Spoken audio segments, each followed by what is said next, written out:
The 1970s was a tumultuous time for America.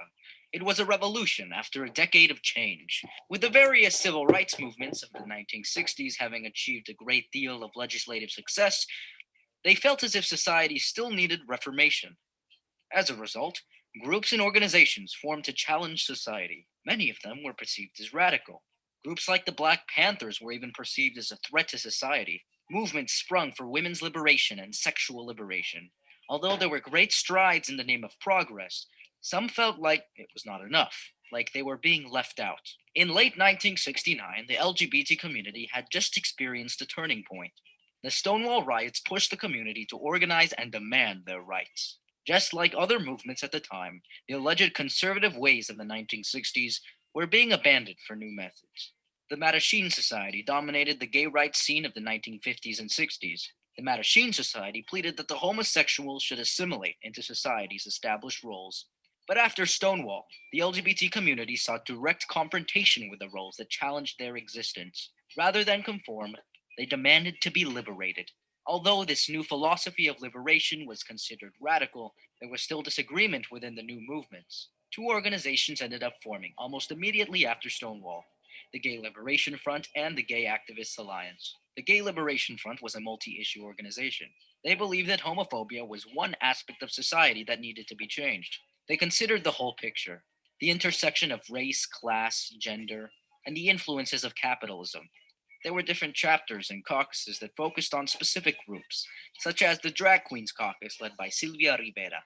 However, many activists of the time thought the group lacked focus, attention, and method. Thus, many fled to the Gay Activist Alliance. The GAA single issue method allowed for easier organization and mobilization. However, many felt that it came at the cost of neglecting important intersections like race and gender. Toby Murata states the GAA was a single issue, politically neutral organization whose goal would be to secure basic human rights, dignity, and freedom for all gay people. Despite its critics, it was able to organize protests against gay bar raids and form political strategies such as the ZAP. Zaps were organized events that would call attention to gay rights and force the zapped political group in question to take a stance on gay rights. Examples of this would be occupying the ABC building for better gay representation, or following politicians to tapings of shows and rushing to the stage. The first Pride Parade was held in 1970 and was initially called Christopher Street Liberation Day. The event was organized by Craig Rodwell and intended to be a commemoration of the Stonewall riots. These acts of solidarity and celebrations of queerness spread around the country.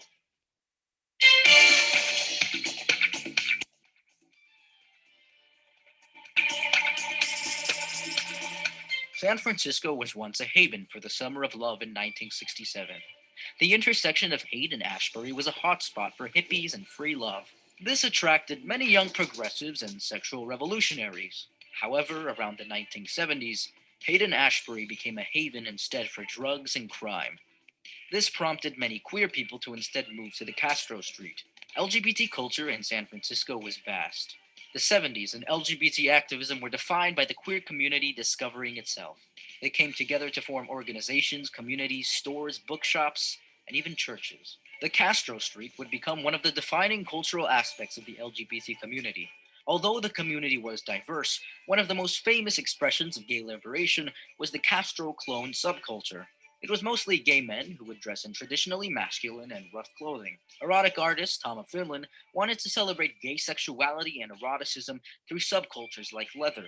The Village People, a famous disco band compromised of mostly gay men, also imitated the Castro clone